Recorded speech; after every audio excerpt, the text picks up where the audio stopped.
Right, thanks to Hotclickmarketing for supporting this video. For more information, go to their website. One of the talking points ahead of this game against Newcastle comes as a result of Pep Guardiola's press conference ahead of it, which I had the privilege to see, and I'm going to show you a little bit of it in just a moment. It came from a line of questioning in which Pep confirmed that Stones would start, which he did, of course, against Newcastle United.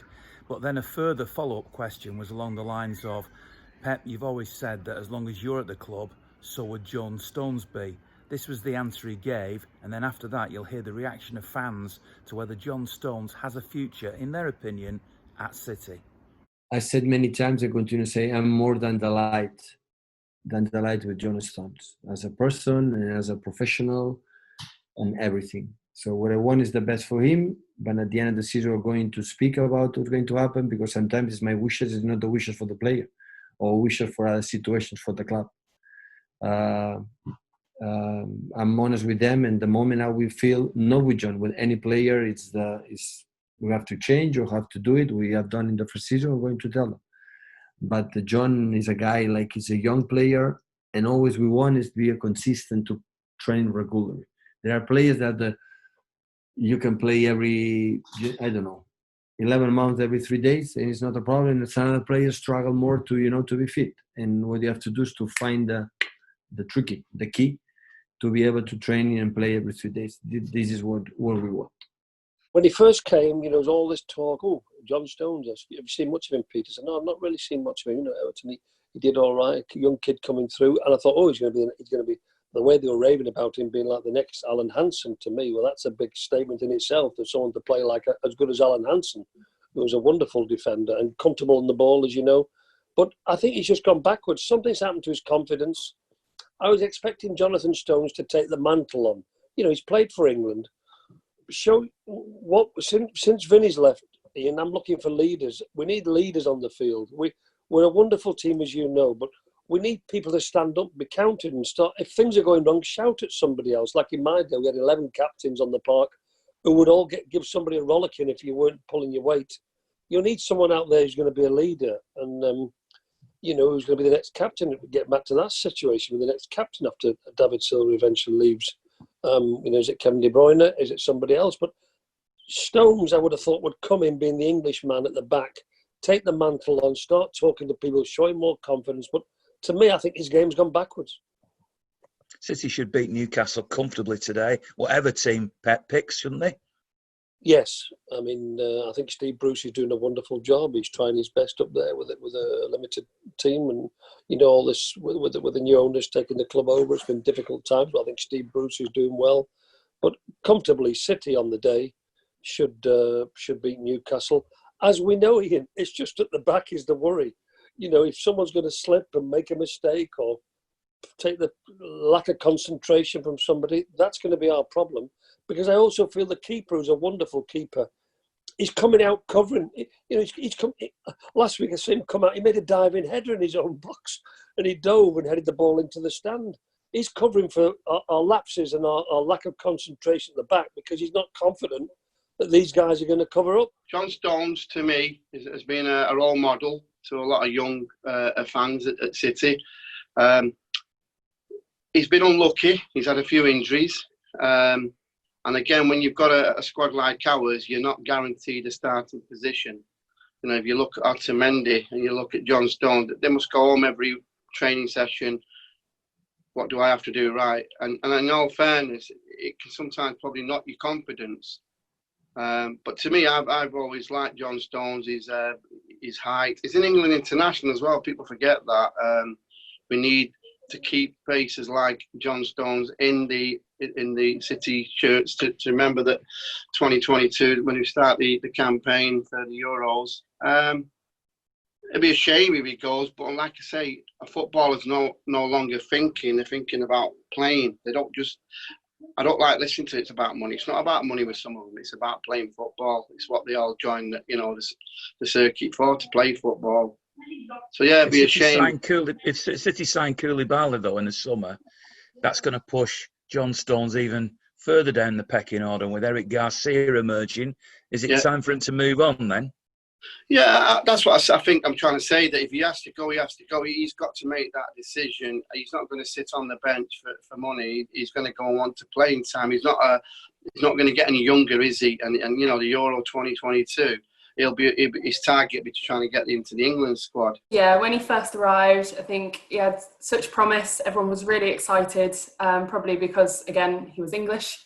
And I even said, like 2 or 3 years ago, I was prepping him up to be the next captain of City. I thought he was going to go the whole way. I think, especially, mainly that's bias. It could be bias over because of the company thing as well, wanting that centre-back leader. But such high hopes for him. But it's a completely different scenario now. I just don't think he's got it. Yeah, I think, obviously, I've not seen him play for quite a while now, but, you know, the last time I did see him play, he looked pretty lost. Like, he's not fully, like, paying attention, like, he's got stuff on his mind, and so I think he's done. I think his time's up with us. Yeah. I wouldn't be surprised at all if he goes. And yeah, Pep has been a little bit coy, but to me, it seems pretty obvious then. It'd be so easy for him to turn around and say, I have full confidence in this person. He is with us for the long haul and we're going to put everything behind him.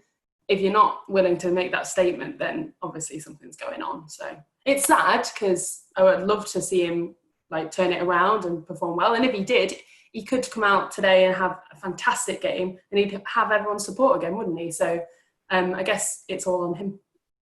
What do you want to see from the remaining league games? 5 to go. Before then, the important cup ties. Does he rest the key players? Does he play the youngsters? Does he try to keep momentum going? What would you want? Well, you've been saying for ages, all Jenny wants to see as well, and me as well, is all the youngsters playing in the Premier League now. Why not? We'd love to see it. Yeah, give him a chance to show what they could do. The same way we got to see Foden come through over the past few years.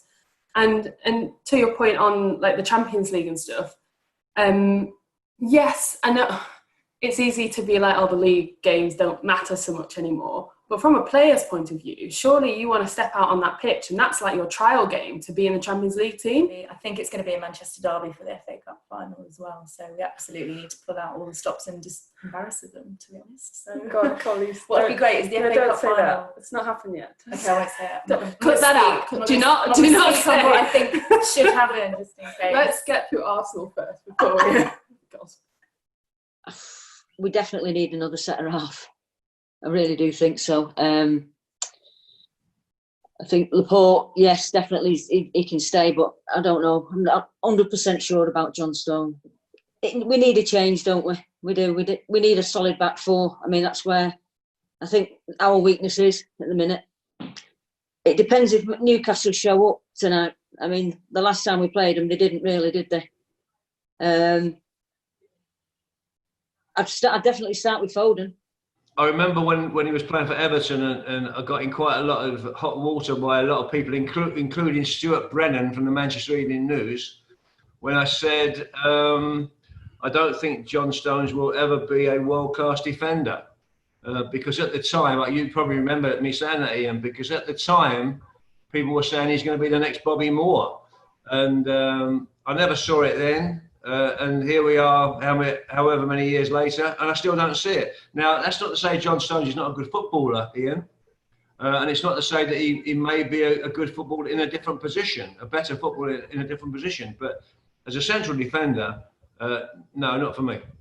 Well, first of all, I want to go on official record as saying that I believe that Pep Guardiola is one of the greatest tactical, technical coaches, managers that's ever been in the game.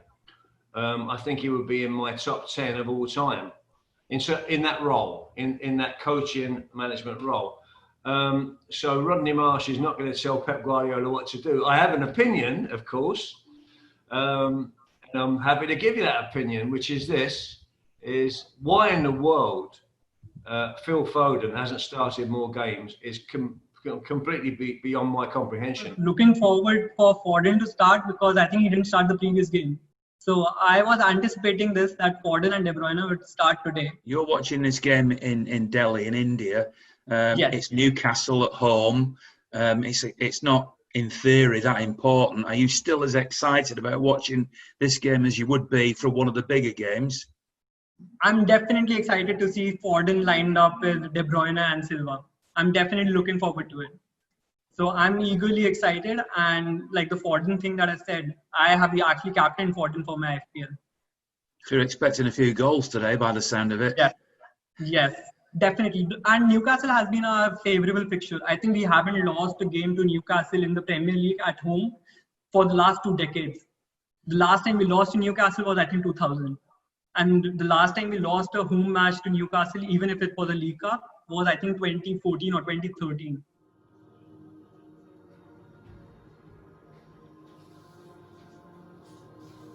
The full-time whistle.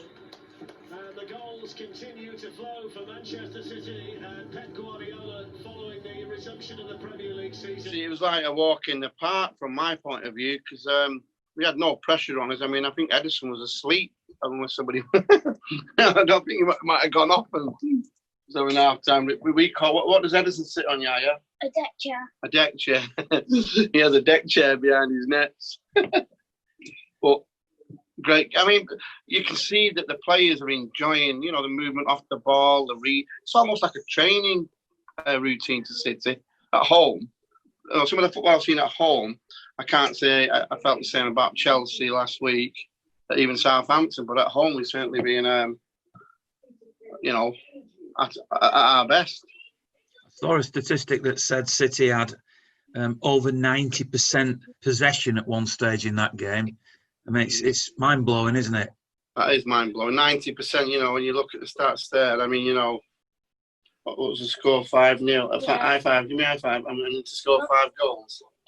Yeah. That's how we looked at it. High five, So, I think the players, it's like if you look at performance cars, they weren't even stepping out of gear. They were just, it's like a training ground routine for them, nothing else. And to give young lads like Tommy Doyle, a bite of the cake, and, Phil obviously started. I just wonder how it is playing behind closed doors, because, all right, that fake noise, but when a player scores, they just run to the crowd. I mean, I'm sure David would have, been his last few games for us, would have loved to run up to the crowd and done his celebrate. These are the bits that we're not kind of used to in football. Well, I'm not. Different than Southampton game, but we were saying it's hard to tell because Newcastle didn't turn up. Yeah. So, but I thought we played in a very similar way. I think we had very similar number of shots on target. We had the possession of the ball again. Newcastle didn't really have a sniff at our goal at all. I'm sure Edison was pretty bored. But it just shows how things can just change sometimes. Sometimes it's just not your day, which I feel like it was with Saints. But then they were going in. We were just firing on all cylinders. So I think Jesus and Silva had a better game than they did. Yeah. David Silva was fantastic. And it just makes me more sad that we're just not going to see him longer term. Oh. I'm sad that I didn't see Tommy Doyle's Premier League debut, because I saw Did you both his not? granddads play. So, not to be there when he came on for the first time, it was disappointing for me. I was so happy when he came on. I was like, finally. And then I felt like I was just pretending I was in There's Only One Jimmy Grimble, because every time someone had the ball, I was just like, pass it to Doyle, give it him now. What did you think about David Silva when he didn't pass to Doyle, when he tried to shoot instead? Yeah, so I was saying that I would never... David Silva is someone that my biggest criticism of him is sometimes I feel like he wants to walk the ball into the net instead of just shooting. I'm always like, just shoot. And the one time I wanted him to pass it to Doyle, he shot. I thought we were superb. I mean, the discipline we kept, it was very, very good. And I just thought De Bruyne again had a great game. And David Silva, well, what can you say about that man? He's unbelievable, isn't he? After the Liverpool game, City fans were ecstatic, as you'd expect. After the Southampton fans, they were, all the team needs to change. And now they'll be ecstatic again. It's up and down, isn't it? Yeah. It is, but that's City. They've always done that to the fans, haven't they? We could, many a days when we could be 4-0 up and we'd be, in the 80th minute still biting our nails. I mean, I don't think that'll ever change with all the supporters. We cannot take for granted that the Newcastle side that we face today has been pretty impressive since the restart. So given everything, I'd say it was a pretty composed performance from the 11. How old are you, if you don't mind me asking? I'm 23. So 5 years younger than you. You saw Tommy Doyle make his debut today. Does that make you feel old now? Yeah, it does. And I'm really I'm a really big fan of bringing in youth from the academy point of view. So I felt really great that Doyle got his debut. It would have been even more great if Howard Bellis would have started. Yes. Another win for City then, but for me the most pleasing part of that was the Premier League debut of Tommy Doyle. Lovely to see him come on in that picture you just saw then. Mike Doyle and Glyn Pardoe, his two grandfathers. I'm sure they would be very proud of him today. 5-0 win. On City go to the next game, which of course is against Brighton at the weekend. There'll be a vlog from there. Well, virtual vlog, of course, because I won't be down at the game. And in the meantime, have a good rest of your week. And remember, it's always great to be a Blue. Big shout out to the 3 companies that have supported the products that I put out under the Forever Blue title throughout the year, the podcast and the vlogs. See you all soon.